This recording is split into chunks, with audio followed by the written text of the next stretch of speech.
მოგესალმებით, ეს არის გადაცემა სოხუმი თბილისი. დღეს ჩვენ ვისაუბრებთ იმაზე, თუ როგორ იყენებს რუსეთი განათლების სფეროს, როგორც ინსტრუმენტს აფხაზეთის რუსიფიკაციისთვის.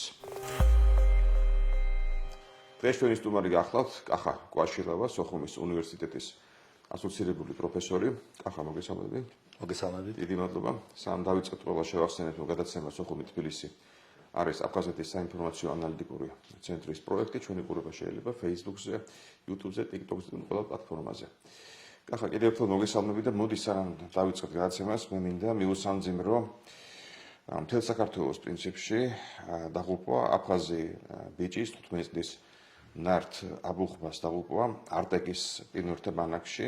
ეს არის ტრაგედია, რა თქმა უნდა, რომელსაც ჩვენ ყველანი გამოსცით, უსამძიმრებთ მის ოჯახს პირველ რიგში და როგორც ვთქვით, მთლიანად საქართველოს ჩვენ ქვეყანას.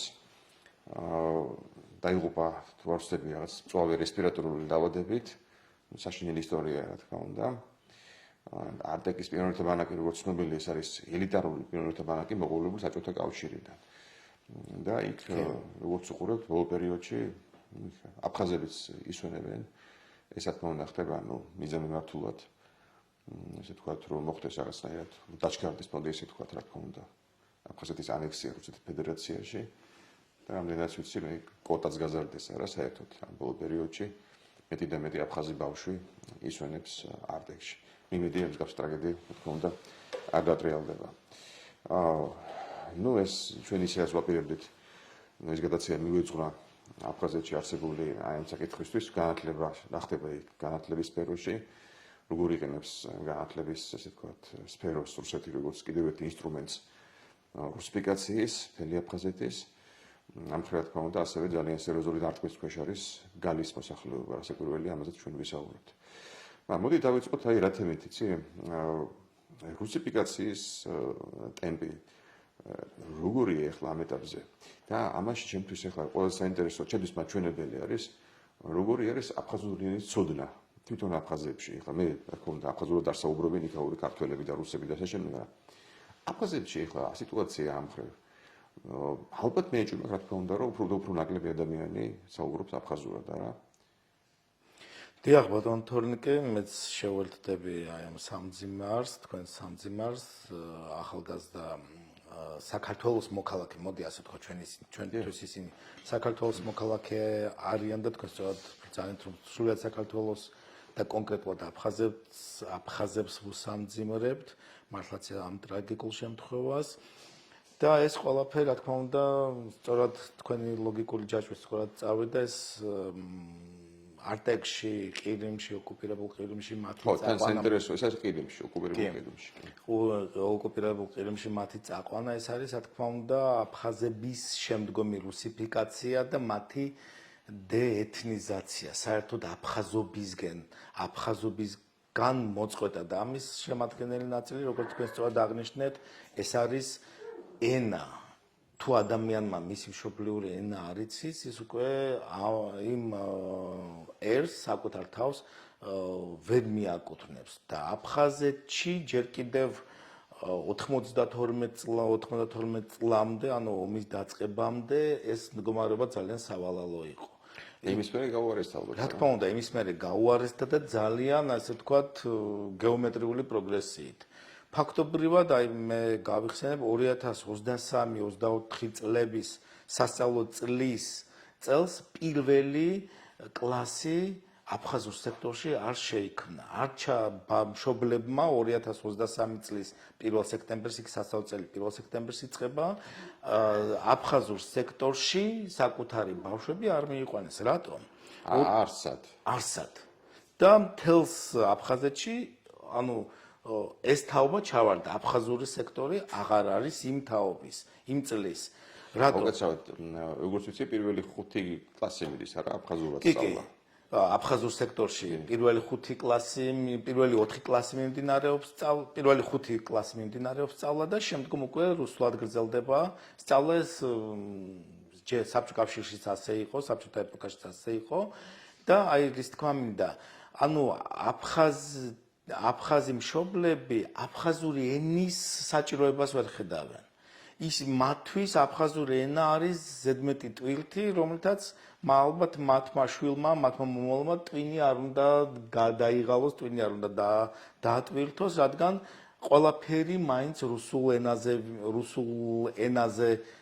ენას ეფუძნება და უმაღლეს განათლებასაც ისინი რუსეთში ღებულობენ, რუსეთში მიეგზავრებიან და შესაბამისად მათთვის აფხაზურ ენას არ აქვს აფხაზური ენა ესეთი ფართო გამოყენების ენა არ არის და შესაბამისად ეს რა თქმა უნდა კიდევ და კიდევ უფრო სავალალო შედეგს გამოიწვევს ფაქტობრივად აი აფხაზურ ენაზე მოსაუბრე აფხაზი ეთნიკურად აფხაზი დღეს საკუთარ ერში არის უმცირესობა და ახლა ხო გამოდის რა რჩება აფხაზებს არ გააჩნიათ სახელმწიფოს კი ეძახიან საკუთარ თავს საზღვარს აფხაზები არ იცავენ საოკუპაციო ხაზს ჩვენთვის ოკუპაციო ხაზი რა თქმა უნდა არ გააჩნიათ არმია არ გააჩნიათ ეროვნული ვალუტა და ენაც თუ დაკარგე ანუ ეთნიკური ისე თქვათ ნიშანიც იკარგება ხო ელემენტიც იკარგება ელემენტარულად სახელმწიფოებრიობის ხო ესე გამოდის თავდაპირველად პოლიტიკურ სამხედრო პოლიტიკურობას აი მას ხო ელემენტებს რაზე საუბარი აქვს საერთოდ და ეს როგორც ვიცი მე აიხსნება იმით რომ ჯერ კიდევ საბჭოთა კავშირის დროს აიხსნებოდა იმით რომ აფხაზურ ენაზე არის განვითარებული შესაბამისი ტერმინოლოგია, რომ მაგალითად გამოეყენებინა თავით სახელმწიფო სამსახურში და ასე შემდეგ და ეხლაც იგივე ვითარება იქნება ეჭვი მაქვს და აქ კითხვა მიჩნდება ლოგიკური. 30 წელია აქვთ როგორც ამობენ დამოუკიდებლობა. ვინ შეუშალა ხელი ქართულებს ხარ შეუშლიათ ხელი რომ განავითარებინა აფხაზური ენა ისე რომ ყოფილიყო ტერმინოლოგია დახვეწილი რომ არ დაჭირებოდათ რუსულად ელაპარაკათ, როცა საუბრობენ პოლიტიკაზე, ხო? აქ ხა რითი ამართლებენ ამას? კარგი შეკითხვაა ბატონ თორნიკე, სწორადაა შენიშვნული აი 30 წლის მანძილზე ეგრეთ წოდებული დამოუკიდებლობის მართლაც ვინ შეუშალა ჩვენ ხო არ ვიყავით ქართველები იქ. ამას ტერმინოლოგია რო შექმნა, სამეცნიერო აკადემიური ტერმინოლოგია რო შექმნა, ამას ჭირდება სამწერლო კულტურა. სამწერლო კულტურა აფხაზებს არ გააჩნია. აფხაზურ ენაზე. ხო, აფხაზურ ენაზე ყავთ თქმა უნდა. ფაზილი ისკანდერი ფანტასტიკური მწერალი. ხო, თუმცა რუსულად წერდა. მაგას ვამბობ. ხო, რუსულად წერდა. საკუთრივ აფხაზურ ენაზე წერალი ლიტერატურა რომელიც აფხაზურ ენაზე წერდა ისიც ძალიან ცოტა ძირითადად მაინც წერდნენ რუსულ ენაზე აი 1912 წელს 12 წლიდან ითვლება მათი ლიტერატურის ისტორია აი მათ არ აქვთ ეს სალიტერატურო ენა სამწერლო ენა და შესაბამისად არც ოდესმე ყოფილა მათთვის სწავლა განათლება მშობლიურ ენაზე. შესაბამისად, აქედან გამომდინარე, ამას ჭირდება გარკვეული ისტორიული კულტურა. ამას და ამ საფუძვლის არარსებობის გამო ისინი დღემდე 30 წლის მანძილზე ვერ ქმნიან ტერმინოლოგიას. თუმცა ამბობენ, რომ იწერება გარკვეული სტატიები, რომ არის მუშაობა, გარკვეული ტერმინოლოგია შეიქმნა, მაგრამ ეს ტერმინოლოგია არის ზოგიერთი რუსული ტერმინის ან ზოგიერთი ინტერნაციონალური ტერმინის ხო რაღაც გააფსუებასავით. ეგეც ხო, თუმცა შესაბამისად იქიდან გამომდინარე რომ ამ ენას უკვე საზოგადოებაში ვერ იყენებენ, ამ ტერმინოლოგიის მოხმარება შესაბამისად უსარგებლოა. როდესაც შენ მეტყველებ ძირითადად რუსულად, მაშინ სამეცნიერო ტერმინოლოგია აფხაზურ ენაზე აღარ გჭირდება და ანუ სამეცნიერო ხო პრინციპი შემას ემატება, როცა არ გაქვს შესაბამისი რაღაც სამეცნიერო ბაზა, ყველაფერი არის ძირითადად ინგლისურად, სოფლიოში მეცნიერება, რუსულად ნაწილობრივად თქვენ აფხაზურად ნამდვილად არ არსებობს. ეს პრობლემას ქმნის კიდე ემატება და ანუ ჩვენ შეიძლება ჩავთვალოთ, რომ ახლა ვერ შედგა აფხაზურენოვანი კლასები სკოლაში, ერთ თაობაში პრაქტიკულად აფხაზური ენა გაქრება ესე გამოდის? ძალიან მალე კი. ძალიან მალე კი, უბრალოდ პრაქტიკული გამოყენება, ახალგაზრდა თაობა, ეს ახალგაზრდა თაობა, თუნდაც აცგარდაცვლილი ნართას თაობა ვერ ხედავს მისთვის მომავალში აფხაზური ენის საჭიროებას. აქ ძალიან საინტერესოა კიდე არტექს ახლა შევეხეთ. აფხაზების გაწოვა და ეს შეიძლება ითქვას, ეს ტერმინი რომ გამოვიყენოთ, რუსულ უმაღლეს სასწავლებლებში და მათ შორის, სხვათა შორის გიმოში და MGU-ში, რომელიც არ არის ცხადია ხელწამოსაკრავი უნივერსიტეტები ხო? და აფხაზი ვარს ვერ იტყვის, კვოტები აქვს MGU-ში და MGU-ში, რუსებს უჭირთ მოხვედრა. ანუ პრაქტიკულად შეიძლება რომ რუსეთმა ჩართო რაღაცა მესამე თუ მეოთხე სიჩქარე აფხაზეთის რუსიფიკაციის ესე გამოდის. კი, ზუსტად ასეა, გაიზარდა თან ყოველწლიურად იზრდება ეს კვოტები და ახლაც გამოცხადა სხვათა შორის ახლა სასწავლო წლის ბოლო ახლოვდება და უკვე გამოცხადა კონკურსი, რათა აფხაზეთში მცხოვრებმა ოკუპირებულ ტერიტორიაზე მცხოვრებმა ახალგაზრდებმა მოამზადონ საბუთები აი ამ კონკურსის გასავლელად. და ანუ იქ მაღალი აკადემიური მოსწრება უნდა იყოს და კიდევ ბევრი რაღაც სხვა, რომ ეს კონკურსი გაიარონ და უფასოდ მიიღონ რუსეთში უმაღლესი განათლება. ანუ რუსეთმა აქ სწორად თქვით თქვენ მესამე თუ მეოთხე სიჩქარე ჩართო, მას უნდა გაიწოვოს ეს ახალგაზრდები რუსეთის ტერიტორიაზე და ბუნებრივი ახლა აფხაზეთში დღეს ოკუპირებულ ტერიტორიაზე არანაირი პერსპექტივა არ არის. და ეს ახალგაზრდებიც უკან აღარ დაბრუნდებიან.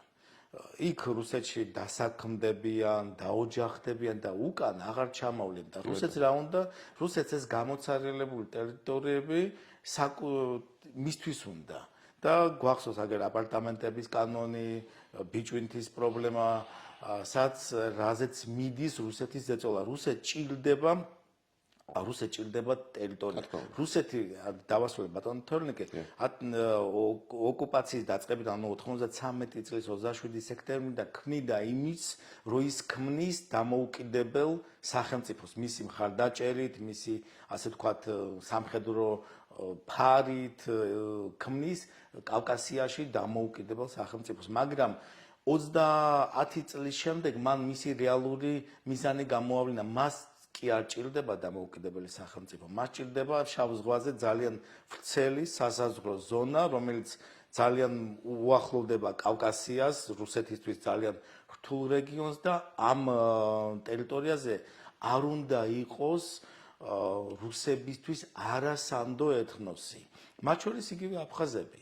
მათ შორის აფხაზებიც რუსებისთვის არ არის სანდო. ისტორიული გამოცდილება არსებობს ამის. ისტორიული გამოცდილება არსებობს, არ არის სანდო ეთნოსი და ამიტომ მიყავს რა ეს ახალგაზრდები რუსეთში, იქ შეუქმნის კარგი პირობებს. ასეთი გიგანტური სახელმწიფოსთვის ესეთი მცირე ერის გადაყლაპვა პრინციპში ალბათ 10 წლეულის ამოცანაა შეიძლება ითქვას. 10 წლეულის პირდაპირ გაგებით, 10 წელიწადი შეიძლება იყოს ამას.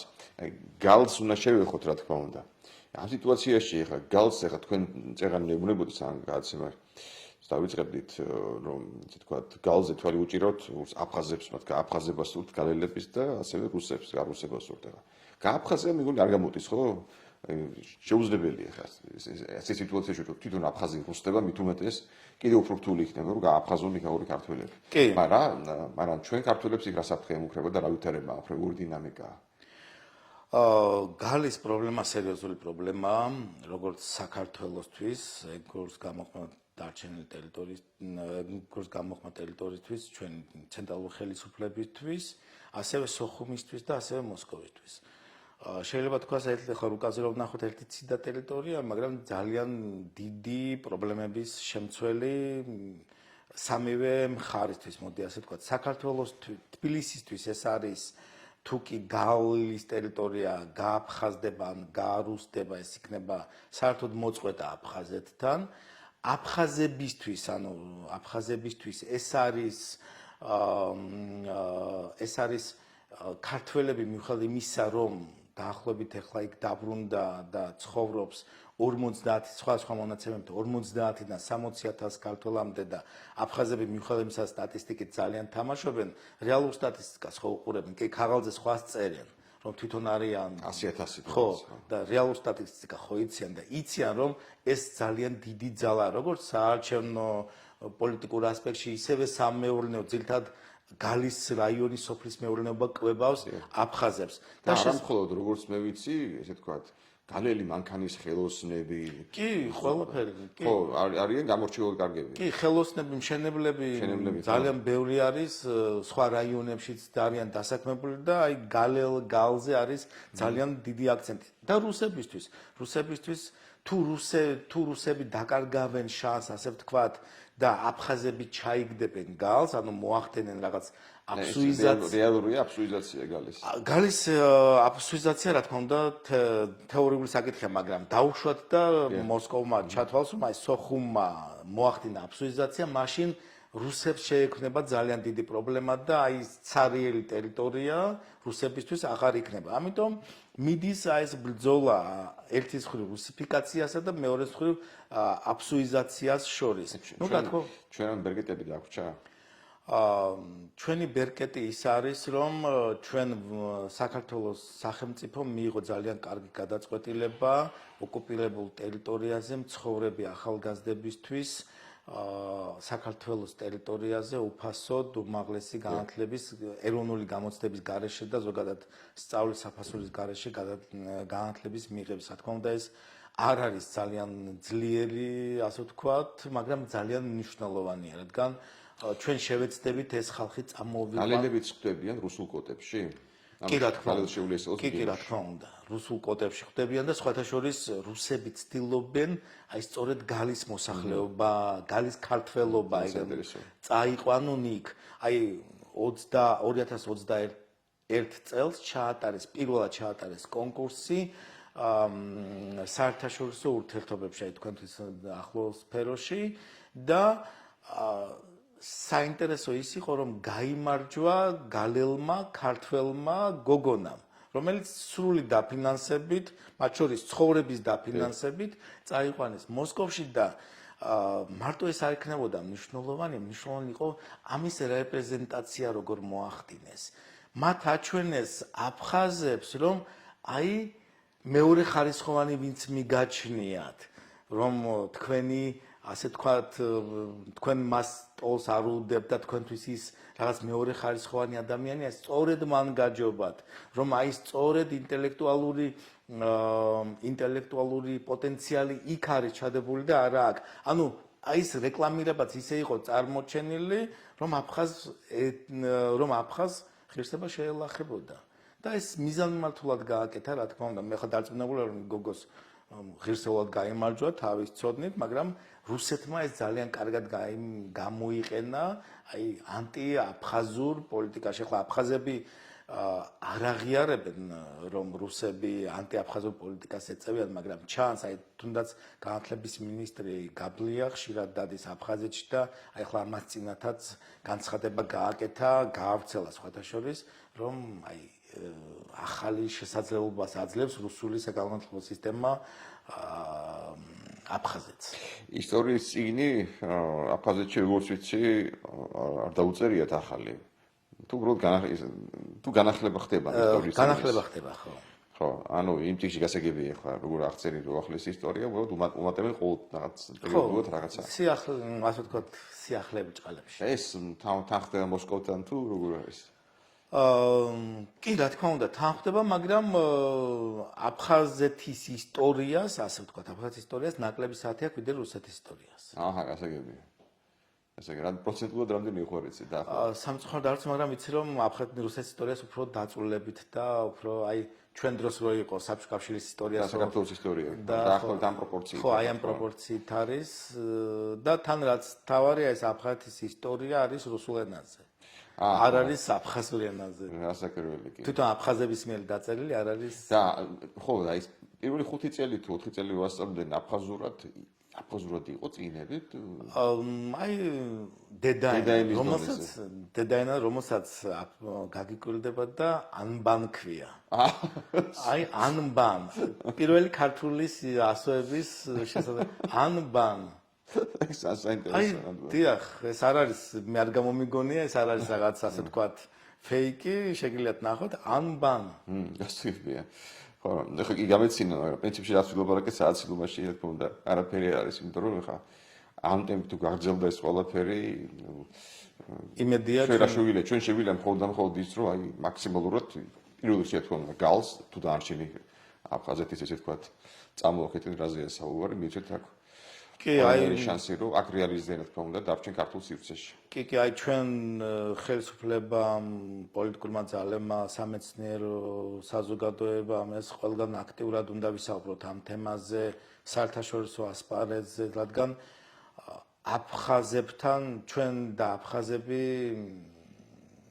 ბედისწერამ დაგვაკავშირა. ჩვენ ცალ-ცალკე ვერ ვიარსებებთ. აი ქართულ მეგრული კულტურა, აფხაზური კულტურა, აფხაზები ფაქტობრივად ბოლო ჩვენი თანაცხოვრებით იდენტური გახდა მსგავსი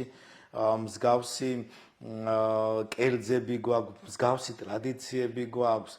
უბრალოდ აფხაზებმა უნდა აღიარონ, რომ რუსეთი არ არის ის ძალა, რომელიც მათ იდენტობას დაიცავს. მათ იდენტობას მხოლოდ საქართველოს დაიცავს. კულტურულად უცხო ძალაა მათთვის ახლა იმედიანს ვხვდებიან კი ბატონო. ძალიან დიდი მადლობა კახა ეს ჩვენი საუბარი ძირითადად აი ამ თემებს ეხება ხოლმე გალს და ამ ჰუმანიტარულ საკითხებს და ეს საკითხები რა თქმა უნდა არ არის მნიშვნელოვანი პოლიტიკური და მომავალში გელოდებით რა თქმა უნდა ჩვენთან. დიდი მადლობა. ძალიან კარგია რომ ასეთი სივრცე არსებობს და იმედია ამას უფრო მეტი მხარდაჭერა ექნება აი ასეთი ინფორმაციების გასავრცელებლად. მადლობა. ჩვენი სულ გაბრუნდებით.